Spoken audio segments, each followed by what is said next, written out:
You can see how the left-hand beak is done and the wing of this core. And of course it's a bird to the left, but it's also a bird to the right.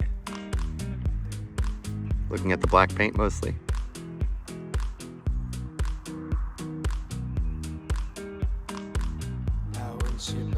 He's a good one. We can still see, you see how they design the eye. They put